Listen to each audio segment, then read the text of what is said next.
Very good morning. You're watching the Breakfast News on Rajya Sabha television. I'm Aishwarya Kapoor. Let us start the bulletin with the headlines.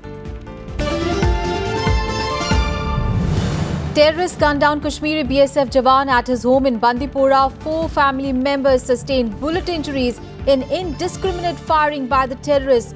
Police say guilty will not be spared.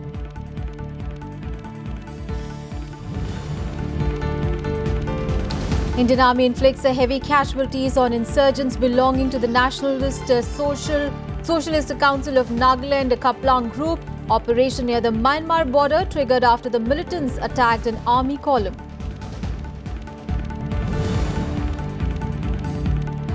Cabinet approves a 25,000 crore rupees mega internal security scheme. Home Minister says project to strengthen law and order mechanism, modernization of police force and effectively fight against terrorism.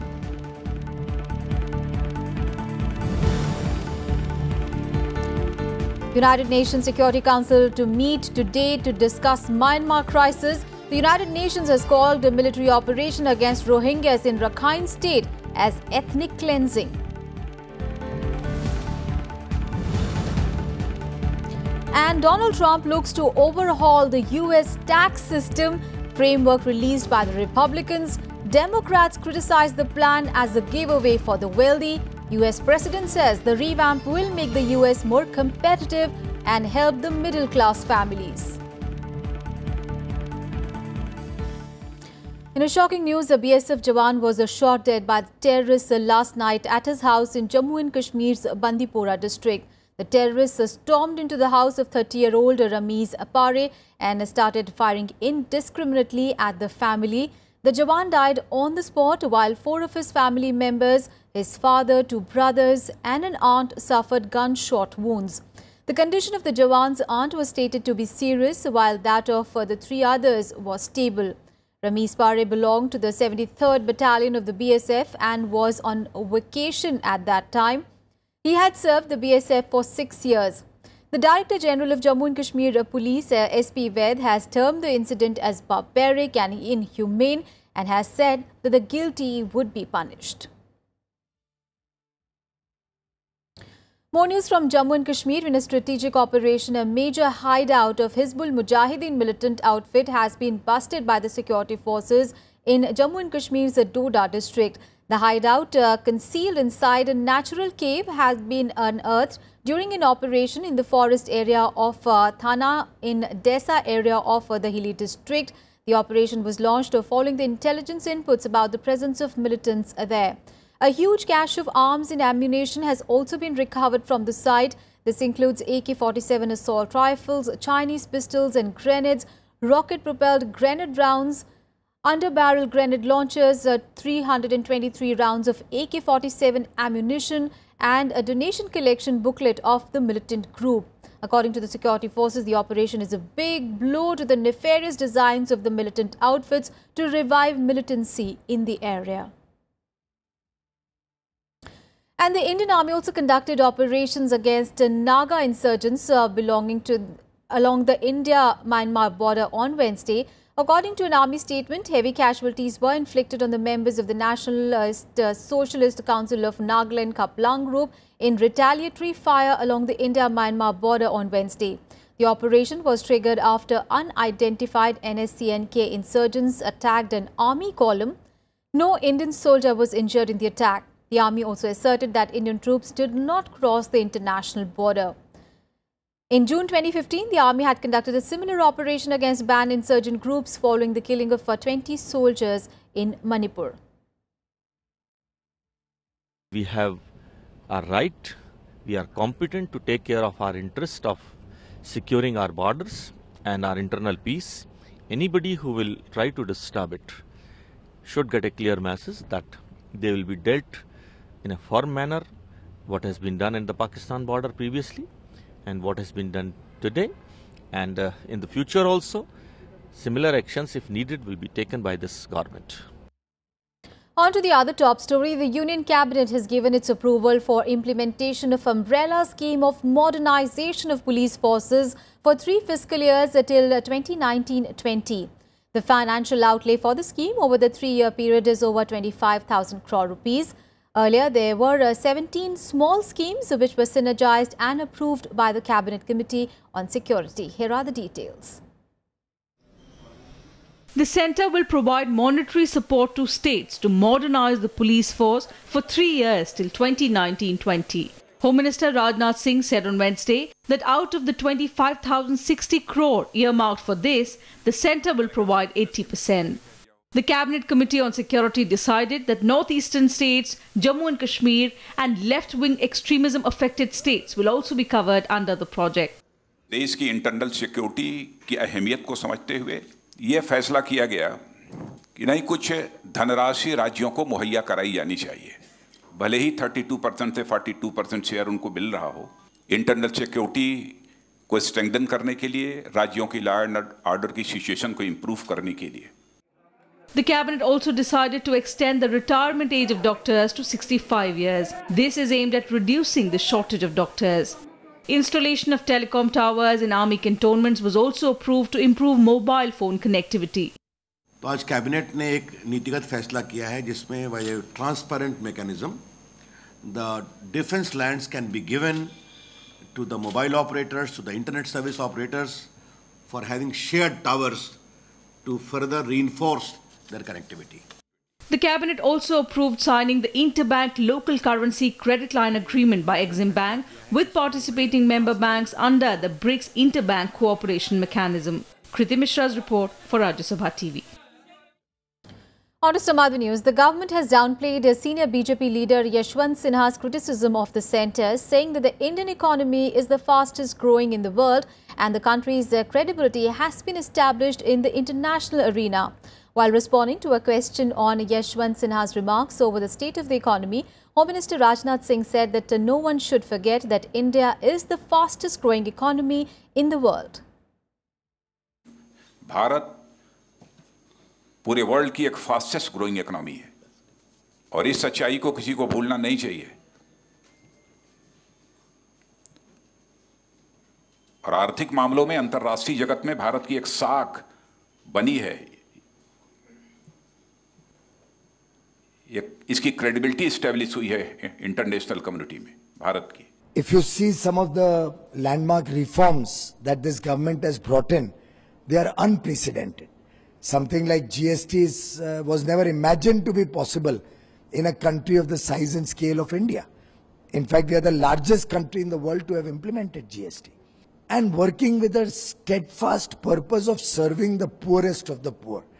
The poor has been the focus of every action of this government.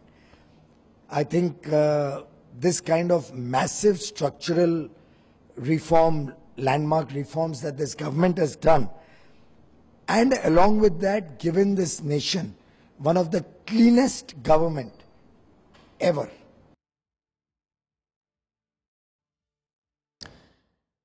All right, this comes a day after in a newspaper article, Sinha criticized Arun Jaitley over what he called the mess the finance minister has made of the economy.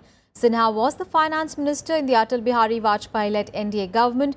He also said that an economic revival by the time of the next Lok Sabha election was highly unlikely. News from Varanasi now. Mahendra Kumar Singh was appointed as the Banaras Hindu University Chief Proctor on Wednesday, a day after UN Singh resigned, taking moral responsibility for the recent clashes in the college campus. Meanwhile, Uttar Pradesh Chief Minister Yogi Adityanath has said that prime reports suggested role of anti-social elements behind the violence.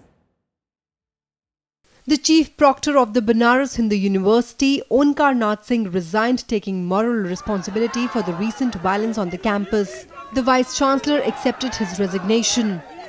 Professor M.K. Singh of the BHU Medical College has reportedly been given the charge of the Chief Proctor.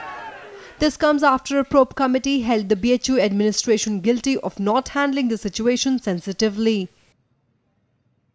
On Tuesday, the National Human Rights Commission also issued a notice to the Chief Secretary, DGP and BHU VC seeking a detailed report on the matter. Uttar Pradesh Chief Minister Yogi Adityanath termed the violence a conspiracy by anti-social elements. Adityanath also asked the administration not to harass any student in investigating the issue. इस सब की magisterial जांच के आदेश दे दिए गए हैं पूरी report आने जा रही है। प्रशासन को सख्त हिदायत इस बात की दी गई है, किसी भी छात्र या छात्रा को परेशान न करें, लेकिन छात्र और छात्रा की आड़ में जो असामाजिक तत्व थे जिन्होंने माहौल को बिगाड़ा है, इसकी तह तक जाएं। Opposition parties once again targeted the BJP over the police action on the campus. सरकार वीसी को भी बचा रही है और सरकार पुलिस को भी बचा रही है, और सरकार की अभी भी आंखें नहीं खुली। मैंने सुना कि सरकार का बयान आया कि लाठीचार्ज पुलिस ने नहीं किया। हम तो सोचते थे सरकार केवल गूंगी भी है, लेकिन आज पता चला कि सरकार अंधी भी है। There have been continuous failures of the government on every front. And since they have no answers and no accountability, they will just pass the buck to somebody else. To blame the opposition in BHU is a bit far-fetched and ridiculous. कुल उपकुलपति को, vice chancellor को अविलंब प्रभाव से उनके पद से हटाया जाना चाहिए। You cannot blame it on opposition. It is the failure of his own government. It is the outrageous action of his own police forces. What happened in BHU should be condemned by everybody in the strongest possible terms.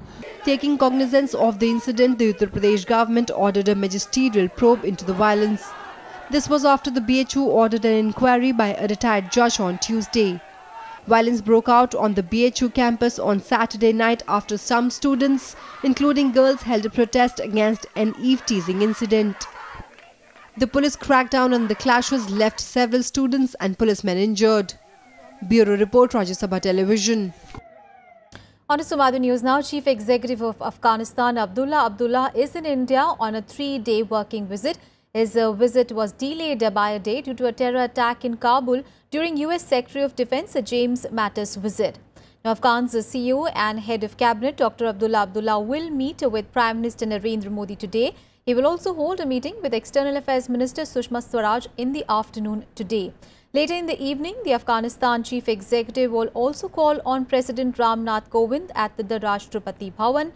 His visit comes just a couple of days after a meeting between US Defense Secretary James Mattis and Defense Minister Nirmala Sitharaman, where India refused to deploy security forces in Afghanistan.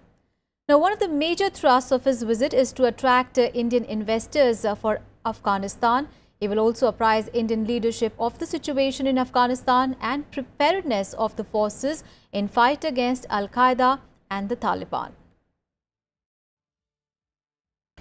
And Home Minister Rajnath Singh is embarking on a 4-day visit to Uttarakhand from today. During the visit, the Home Minister will review a Sino-Indian border area in Uttarakhand, which has witnessed a transgression by the China's PLA in the recent past.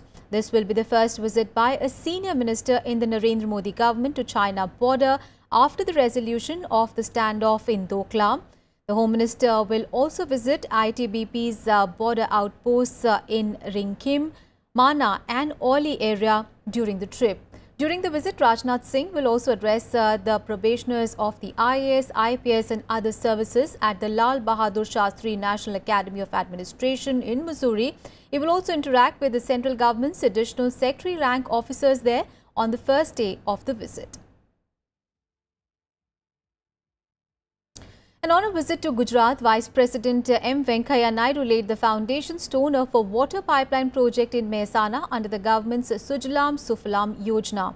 Addressing the gathering, the Vice President praised the Narendra Modi government for undertaking the project to link rivers, saying that it was the only way to deal with the floods and drought situation in the nation. Naidu laid the foundation stone for 6 water pipelines as part of a 1,243 crore rupees project, which aims to carry Narmada waters to 195 villages in Mehsana and neighbouring Gandhinagar district for irrigation purposes. Briefly addressing the gathering in Gujarati, VP Naidu also remembered the contribution made by Sardar Vallabhbhai Patel in the unification of the country. The Vice President also said that agriculture and industry are key to India's development. हर खेती को पानी, हर एक हाथ को काम. Work to every hand, water to every land. Water to every land. हर खेती को पानी पहुंचाना, हर हाथ को काम देना. ये बहुत जरूरी है. कितना आबादी है इस देश में, 130 करोड़ आबादी, इतना बाहुल्य है। इसलिए जब तक आप पूरा सब इलाके में पानी नहीं पहुंचाएंगे, हर एक हाथ को काम देना संभव नहीं होगा। And early on Wednesday, Vice President Naidu visited the Indian Institute of Science in Bengaluru, where he addressed and interacted with the students and research scholars there. Speaking to the students, Venkaiah Naidu said that young scientists must be encouraged to come out with out-of-the-box solutions to help solve scientific problems and impart a fresh impetus to development in the country. He also emphasized on the need to expand knowledge networks and enter into partnerships that will accelerate the pace and quality of the outcomes. The young and budding scientists must be encouraged to come out with out-of-box solutions or disruptive technologies that will help in finding solutions to scientific problems and leapfrogging development. We need to expand the knowledge networks and enter into partnerships that will accelerate the pace and quality of the outcomes. It is not possible for government to do this alone. We need creative partnership arrangements so that our efforts are useful for the larger humanity. The academic circles, industrial houses, and the government must look at the social challenges and seek answers through collaborations and partnerships. And Prime Minister Narendra Modi on Wednesday asked top bureaucrats to handhold small traders to resolve their problems relating to the goods and services tax. Now, chairing the 22nd monthly interaction with the officials known as Pragati, Prime Minister Modi said that chief secretaries should use the district administration to enable small traders to access and adopt the new system.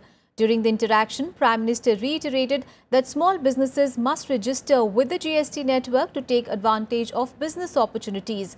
He said the common man and the traders must benefit from this path-breaking decision.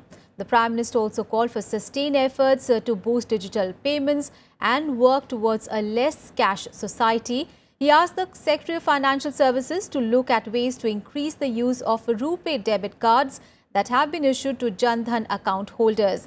Prime Minister Modi also reviewed the progress of 9 infrastructure projects worth over 37 crore rupees in railway, road, power, coal and gas pipeline sectors spread over several states. News from the south of the country. Karnataka BJP chief B.S. Yediyurappa has been summoned by the Bengaluru police for questioning in connection with an alleged attempt to abduct BJP leader K.S. Ishwarappa's personal assistant N.S. Vinay. Yediyurappa has been summoned to appear before the police today. According to reports, police earlier questioned Yediyurappa's relatives and personal assistant in the matter. On 11th of May, 9 persons had allegedly attempted to abduct Vinay from a spot near the ISKCON temple in the Mahalakshmi layout in Bengaluru. When Vinay protested and screamed for help, the kidnappers fled from the spot. The incident comes against the backdrop of a heightened discord between Yediyurappa and Ishwarappa, with both the sides engaging in mudslinging in public over party affairs. The Election Commission has banned former Jharkhand Chief Minister Madhu Kora from contesting polls for 3 years for filing incorrect election expenses. Kora has been charged for furnishing false election expenditure records after the 2009 Jharkhand Assembly polls. Now, according to reports, Kora had made an alleged expenditure of about 10 crore rupees during his election campaign against the stipulated 25 lakh rupees as per the Election Commission's guidelines for parliamentary polls at the time. In 2009, Kora had been elected as an independent MP from West Singhbhum constituency of the state. On to some other news. The centre has extended the deadline for obtaining Aadhaar card for availing government schemes and subsidies by 3 months to 31st of December. According to reports, the deadline will be for those who are yet to apply for Aadhaar card. Now, as many as 135 schemes, including a free LPG to poor women, kerosene and fertilizer subsidy, targeted public distribution system and Manrega, will be covered by the extension, among many others. Earlier, the government had extended the deadline till 30th of September. And in Breakfast News, we'll take a very short break. Up next, we have all the international and sports news. Stay tuned.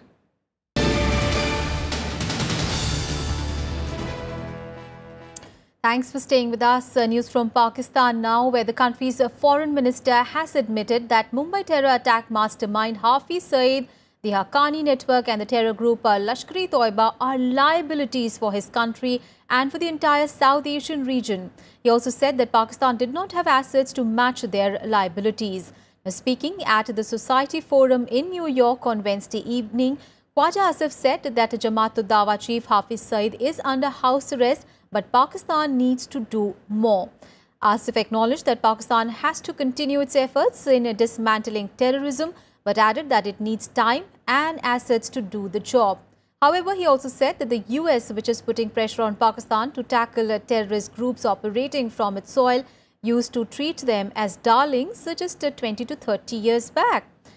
Now, remember, all these developments come after US President Donald Trump last month criticized Pakistan for its support to terror groups, saying that it receives billions in US aid but continued to harbor terrorists.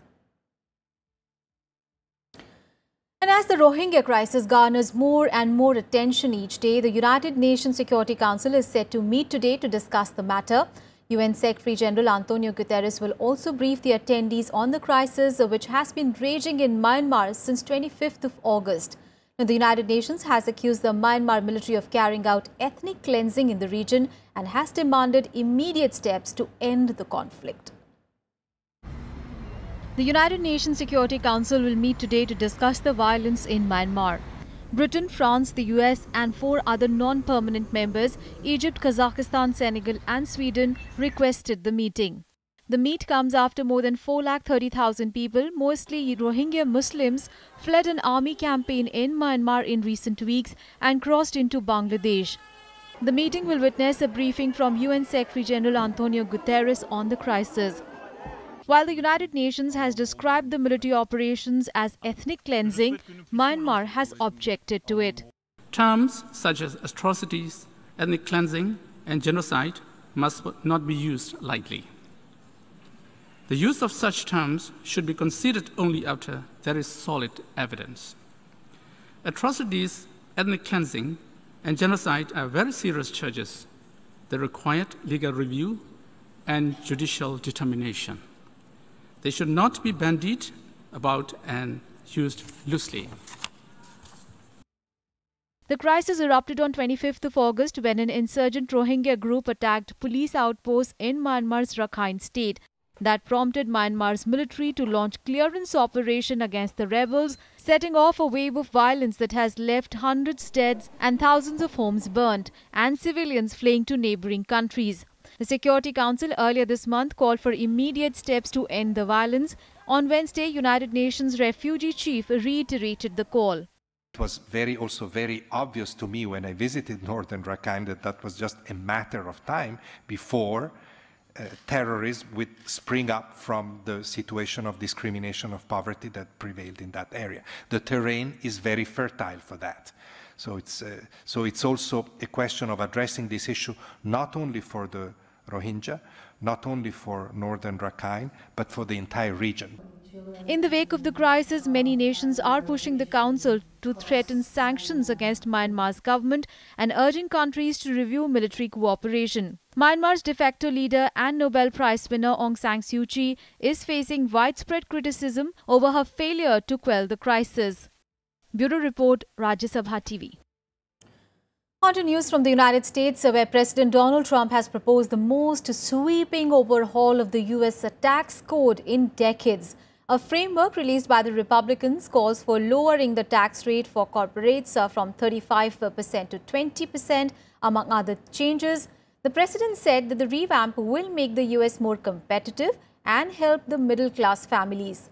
But Democrats criticize the plan as a giveaway for the wealthy. But our country and our economy cannot take off like they should unless we dramatically reform America's outdated, complex, and extremely burdensome tax code. It's a relic. Got to change it.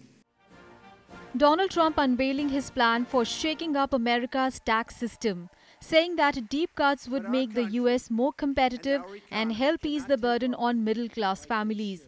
The plan is the first major US tax reform since 1986. Among other things, it calls for reducing the US corporate tax rate from 35 to 20%. Our framework includes our explicit commitment that tax reform will protect low-income and middle-income households, not the wealthy and well-connected. They can call me all they want. It's not going to help. I'm doing the right thing, and it's not good for me, believe me. US President also said that reforms will lead to a simplification of the tax code, framing the effort in his speech as a historic opportunity. He said that the idea is also a bid to spur economic growth and encourage US companies to locate and invest in the United States. Instead of a source of pride, our tax code has become a constant source of frustration. It's too big. It's too complicated. It's too expensive. Today, we are taking the next step to liberate Americans from our broken tax code. This unified framework delivers a new tax code that is simple, that is fair, that is pro-growth and pro-family. Trump's push on tax reform comes on the heels of his latest in a string of stinging defeats on health care reform, with Senate Republicans repeatedly failing to string together 50 votes to replace Obamacare. Trump's tax plan also faces an uphill battle in the Congress, with his own Republican Party divided and the Democrats hostile, who criticize the plan as a giveaway for the wealthy. The White House is, however, aiming to push the tax reform through Congress by the end of the year. Bureau Report, Rajya Sabha TV. And US Secretary of State Rex Tillerson is starting his 3-day visit to China to discuss the North Korean crisis and trade in China. Tillerson, who will be in China until Saturday, will also lay the groundwork for US President Donald Trump's visit in the month of November. Tillerson's visit comes at a time of high tension between the United States and North Korea, which is working to develop nuclear-tipped missiles capable of reaching the US mainland.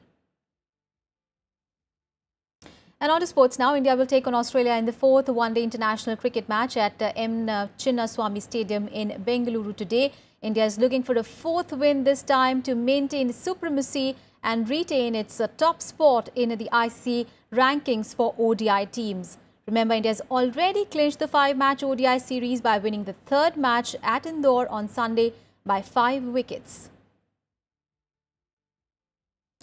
And the International Cricket Council is going to impose new rules from today. In the new rules, the significant changes include a restriction on the dimensions of the bat and the changes to the decision review system.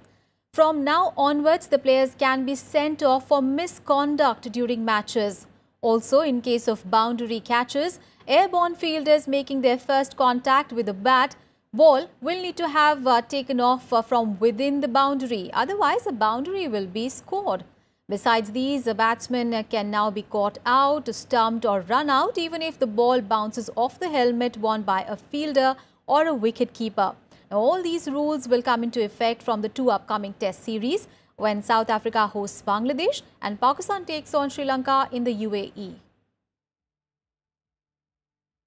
And finally, NASA is readying for the first mission to directly probe the Sun.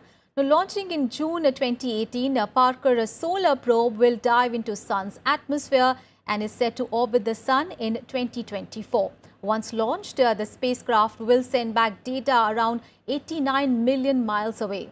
We'll leave you with these visuals of Parker solar probe. Take a look. Thanks for watching.